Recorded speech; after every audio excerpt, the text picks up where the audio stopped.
Psycho Robert ব্লোসের এই উপন্যাস এতই জনপ্রিয় যে কারণে একাধিক নাটক সিনেমা তৈরি করা হয়েছে। এর শিক্ষণীয় বিষয়গুলো কি কি চলুন জেনে নেই সংক্ষেপে, যা আমাদের দৈনন্দিন জীবনে বিভিন্ন সমস্যা মোকাবেলায় এবং আমাদের অভিজ্ঞতাকে বৃদ্ধি করার জন্য অন্তত কার্যকরী। নাম্বার 1, মানুষের দ্বৈত স্বভাব। বাইরে সাধারণ ও নিরীহ দেখালেও ভেতরে অন্ধকার লুকিয়ে থাকতে পারে। প্রত্যেকের মধ্যেই ভালো মন্দের লড়াই চলে। নাম্বার 2, অত্যাধিক নিয়ন্ত্রণ ও মাতৃ সম্পর্কের বিপদ।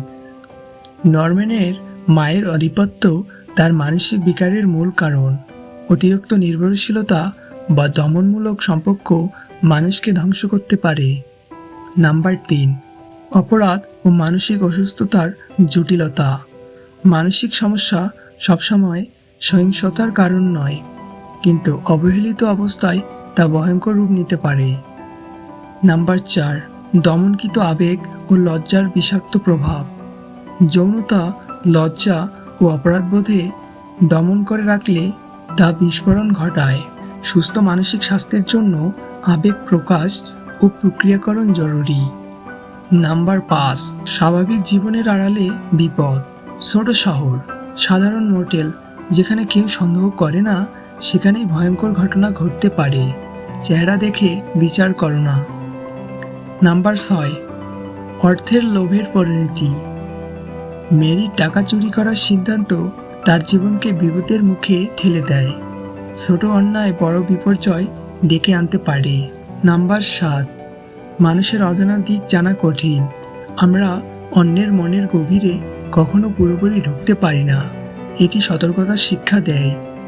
নাম্বার 8, অতীতের ট্রমা ভবিষ্যৎ নিয়ন্ত্রণ করে। শৈশবের আঘাত ও অপরাধবোধ অবচেতন মনে থেকে যায় এবং ব্যক্তিত্বকে বদলে দেয়। নাম্বার 9, সমাজ ও বিচার ব্যবস্থার সীমাবদ্ধতা। বাইরের আচরণ দেখে মানুষকে বিচার করা হয়, কিন্তু আসল মানসিক অবস্থা অনেক সময় ধরা পড়ে না। নাম্বার 10, মানসিক স্বাস্থ্যের গুরুত্ব। অসুস্থতা অস্বীকার বা লুকিয়ে রাখলে তা আরও ভয়ঙ্কর হয়।